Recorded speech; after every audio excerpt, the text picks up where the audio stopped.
सदा अखंड महादानी बनने की, सत्य परमपिता परमात्मा का राइट हैंड आज्ञाकारी भुजा बनने की, सदा सर्व आत्माओं को हिम्मत के पंख लगाने की, सदा बाप समान कर्म में फॉलो करने की,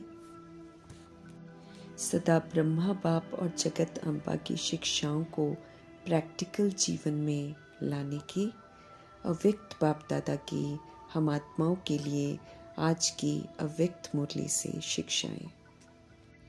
फरिश्तेपन की स्थिति अर्थात व्यक्त भाव और व्यक्त भावना से परे सर्व के प्रति सदा कल्याण की भावना, सदा स्नेह और सहयोग देने की भावना, हिम्मत उल्लास बढ़ाने की भावना, अपनेपन की भावना, आत्मिक स्वरूप की भावना रखना। सद्भावना रखना ही फरिश्ता स्थिति बनाने का आधार है। फरिश्ता स्थिति अर्थात सब कुछ जो है सेवा अर्थ है, अमानत है और मैं ट्रस्टी हूँ।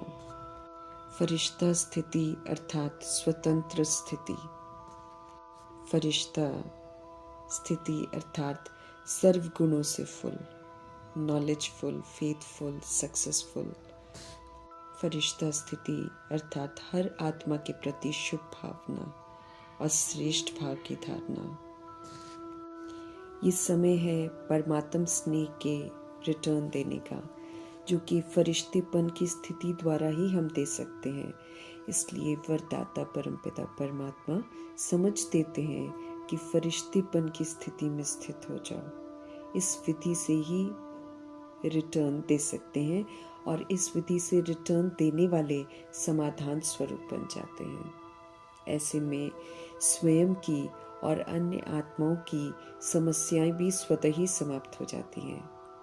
ऐसी सेवा करने की तरफ विशेष ध्यान खिंचवा रहे हैं अव्यक्त बाप दादा, क्योंकि इस समय इस सेवा की विशेष ज़रूरत है। ये समय है प्रभु जी से लेने का और फिर साथ साथ देने का। वरदाता परमपिता परमात्मा निरंतर हम आत्माओं को वो सब कुछ दे रहे हैं जो आत्मा को चाहिए, तो हमें उनसे लेना है और परमपिता परमात्मा के बच्चे हैं सब, सभी के साथ बांटते जाना है। इसलिए हमें अब बाप समान उपकारी बनना है। पुकार सुनकर अपने फरिश्ते रूप के द्वारा पुकारने वाली आत्माओं के पास पहुंचकर समस्याओं से जो थकी हुई आत्माएं हैं उनकी थकावट को दूर करना है, उनकी समस्याओं का समाधान करना है, समाधान स्वरूप का सुख देना है।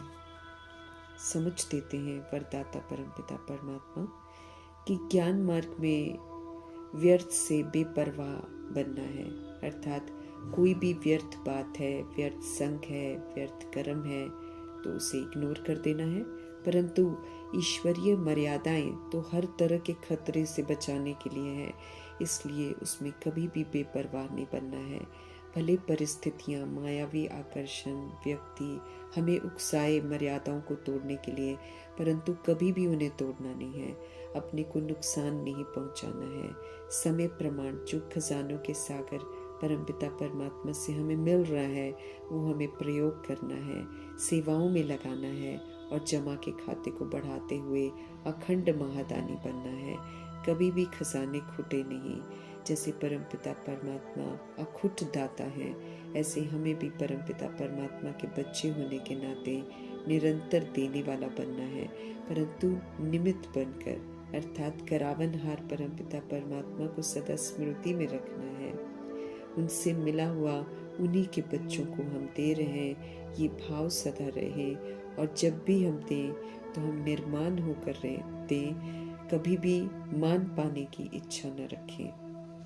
हमें परमात्मा से इतना ऊंचा मान मिल रहा है, हम आत्माओं को परमात्मा ने अपने ऊंचे कार्य में सहयोगी बनाया है और हमें क्या चाहिए। इसलिए दुनियावी विनाशी मान शान के लिए हमें कभी भी अपना वक्त जो है ज़ाया नहीं करना है। संगम युग है, परमात्म कार्य चल रहा है। अहो सौभाग्य है हमारा जो मीठे परमपिता परमात्मा हम सभी को इस कार्य में शामिल होने का निमंत्रण देते हैं।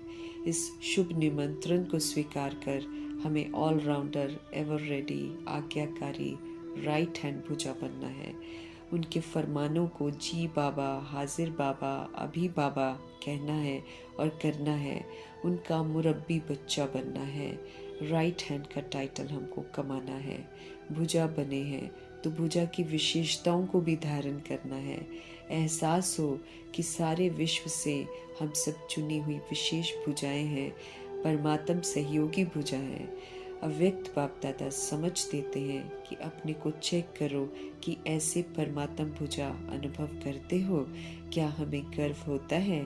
हमारे लिए नया वर्ष, नए युग, नए जन्म की याद दिलाता है जो सुंदर है। तो हमें चेक करना है कि अपना नया युग, नया जन्म स्पष्ट सामने दिखाई देता है। आज लास्ट जन्म में है, कल फर्स्ट जन्म में होंगे, ये क्लियर अनुभव होना चाहिए। जिसे ब्रह्मा बाप अनुभव करते थे कि उनका नया जन्म, नए जन्म की राजाई का शरीर रूपी वस्त्र सदा सामने खूंटी पर लटका हुआ है। अपने अनुभव को औरों को भी अनुभव कराते रहना है।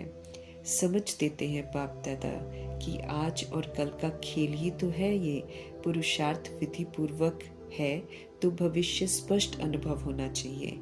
आज स्व पर राज्य का अधिकार है तो कल विश्व के राज्य अधिकारी यकीनन बन जाएंगे। स्व की शरीर रूपी राजधानी, कर्म इंद्रियां, सूक्ष्म शक्ति, मन बुद्धि संस्कार पर कंट्रोलिंग और रूलिंग पावर हो, ताकि इनके द्वारा सतोगुणी सत्य की विशेषताओं को ही हम यूज करें। राजयोगी बने, दुनिया के प्रभाव, लगाव, दबाव से बिल्कुल मुक्त। स्वराज्य पर अधिकार ही विश्व पर राज्य का अधिकार प्राप्त कराएगा। नए वर्ष में नवीनता लाने की तरफ इशारा कर रहे हैं अव्यक्त बाप दादा।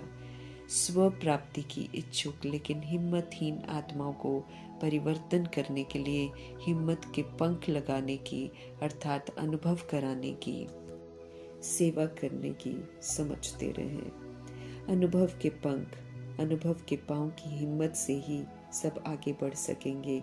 इसलिए निरंतर अखंड महादानी बनने की समझ दे रहे हैं। मनसा द्वारा शक्ति स्वरूप बनाने की समझ दे रहे हैं। फिर महादानी बन मनसा द्वारा, वाइब्रेशन के द्वारा निरंतर हिम्मतहीन आत्माओं को शक्तियों का अनुभव कराने की तरफ ध्यान खिंचवा रहे हैं। वाचा के द्वारा ज्ञान का दान देना है और कर्मों के द्वारा गुणों का दान देना है। व्यवहार में परमात्मा के द्वारा सिखाए गए गुण जो हैं वो व्यवहार में स्पष्ट होने चाहिए, उससे लोगों को सुख मिले। सारा ही दिन चाहे मनसा, चाहे वाचा, चाहे कर्म द्वारा अखंड महादानी बनना है, क्योंकि आत्माओं को इसकी आवश्यकता है। महादानी बनने के लिए हमें अपना जमा के खाते को चेक करना है, उसकी परसेंटेज को चेक करना है, क्योंकि चारों ही सब्जेक्ट ज्ञान, योग, धारणा, सेवा में जमा का खाता 100% चाहिए।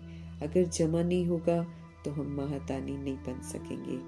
यूं तो हम समझ लेते हैं कि मनसा वाचा कर्म द्वारा हम सेवा कर रहे हैं, परंतु ये सेवा राइटियस है और जमा हो रही है, उसकी निशानी जरूर पता होनी चाहिए, जिसके लिए बाबा स्पष्ट करते हैं कि पहले हम स्वयं ही संतुष्ट होंगे और फिर जिनकी हम सेवा करते हैं वे भी खुश होंगे, संतुष्ट होंगे। अगर ऐसी संतुष्टता नहीं है तो फिर हमें समझना है कि सेवा का फल जमा नहीं हुआ है। जमा होना जरूरी है। बाप दादा ने जमा का खाता बहुत सहज बढ़ाने की, जमा के खाते को भरपूर करने की युक्ति बताई है। उन्होंने हमें गोल्डन चाबी दी है, जिसे प्राप्त कर उस गोल्डन चाबी को सदा हमें साथ रखना है। जब भी मनसा वाचा कर्मणा सेवा करते हैं तो निमित्त भाव की स्मृति से, निर्माण भाव से, शुभ भाव से, आत्मिक स्नेह के भाव की स्थिति में स्थित होकर सेवा करनी है। अगर इस विधि से सेवा करते हैं तो ये गोल्डन चाबी के भाव से आत्माओं की भावना पूर्ण हो जाएगी। समझ देते हैं कि आज के लोग निमित्त भाव नोट करते हैं, अभिमान के भाव से हो तो स्वीकार ही नहीं करते हैं। निमित्त भाव ऐसी विशेषता है कि उसके साथ निर्माण भाव भी ऑटोमेटिकली आ जाता है। इसलिए हमें चेक करना है कि क्या जमा हुआ है और कितना जमा हुआ है। समझ देते हैं कि संगम युग ही जमा करने का युग है, फिर तो जमा भी नहीं कर सकेंगे। सारा कल तो जमा की प्रारब्ध है, इसलिए विशेष अटेंशन की तरफ ध्यान खिंचवा रहे हैं, जो कि हमको देना है। अपने जमा के खाते को चेक करना है। चेकर भी बनना है, हमको मेकर भी बनना है।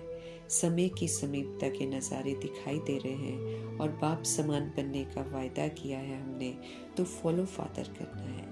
जैसे व्यक्त प्रजापिता ब्रह्मा आदि से लेकर अंत तक हर बात में सदा बाबा कहते थे। मैं कभी नहीं कहा कि मैं कुछ करता हूँ।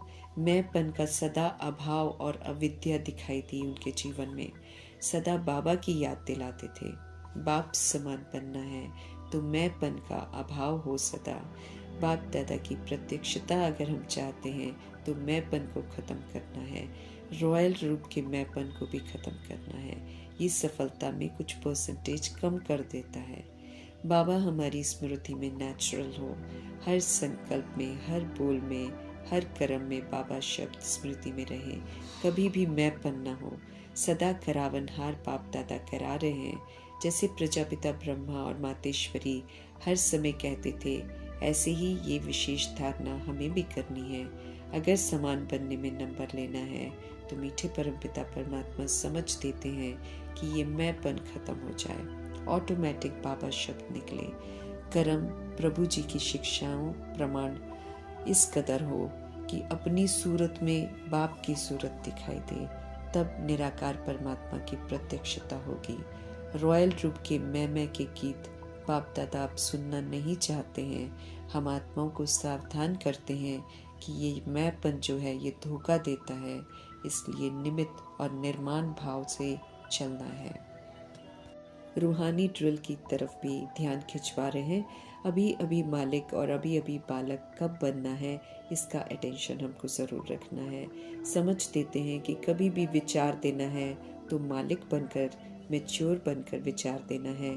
उसमें बचपना न हो, लेकिन जब मेजॉरिटी उसे फाइनल कर दें और उसमें किसी और के विचार को उचित समझकर फाइनल किया गया हो, तो बालक बन उसे स्वीकार करना है। कभी भी नाराज़ नहीं होना है। जो मेजॉरिटी ने फाइनल किया उसे ही सही समझकर स्वीकार कर फॉलो करना है। अक्सर देभान होने से एतराज़ करते हैं, इसलिए मैंपन को जड़ से ख़त्म करना है। ये रूहानी ड्रिल हमको ज़रूर करनी है। बाप दादा के 3 शब्दों की जो शिक्षा है उसको भी ज़रूर याद रखना है और अमल में लाना है। मनसा में निराकारी, दैहिक भान बिल्कुल ख़त्म हो जाए। वाचा में निरहंकारी अर्थात सदा वरदानी बोल हो, ज्ञान रतन हो। कर्म में निर्विकारी बनना है अर्थात सुखदायी होना है। उसमें परमात्म गुण और शक्तियों का सहयोग देना है। ये 3 शब्दों की शिक्षा रूपी सौगात है जो हमें सदा साथ रखनी है। प्यार से उसी प्रमाण धारण कर इसी विधि से चलते हुए हमें संपन्न बनना है। संपन्न बनेंगे तो सहज ही समान बन जाएंगे। सेवा चाहे जितनी मर्जी हम करें, लेकिन अनुभव कराने की सेवा सदा अटेंशन में रखनी है। जिनकी भी सेवा करें उन्हें परमात्म शक्ति का, शांति का अनुभव जरूर हो। अनुभव ही सबको प्रभु के समीप लाएगा, संबंध में लाएगा और वर्षे का अधिकारी बनाएगा। जमा के खाते को चेक करने में हमें चेकर बनना है और अनुभव कराने में हमें मेकर बनना है। बाप दादा को नंबर 1 निर्विघ्न रिकॉर्ड का गिफ्ट चाहिए। वाणी से परे जाने की अवस्था है, इसलिए समझ देते हैं कि बड़ी बातों को छोटा बनाना सीखो और छोटी बातों को ख़त्म करना सीख जाओ। स्पष्ट करते हैं बाप दादा कि वे एक एक बच्चे का चेहरा बाप दादा का मुखड़ा देखने का दर्पण बनाना चाहते हैं। हमारे दर्पण में बाप दादा दिखाई दे, ऐसा विचित्र दर्पण गिफ्ट के रूप में लेना चाहते हैं। नए वर्ष में विचित्र दर्पण बनने की समझते रहें, ताकि जो भी देखे, जो भी सुने, तो उसको बाप दादा ही दिखाई दे, बाप दादा ही सुनाई दे। ऐसी सौगात देने का दृढ़ संकल्प करके उसे पूरा करने का होमवर्क है, जिसे उमंग उत्साह से पूरा कर इस वर्ष को सफल करना है। अव्यक्त बाप दादा की मीठी मीठी शिक्षाओं के लिए उनका धन्यवाद करते हुए ओम शांति।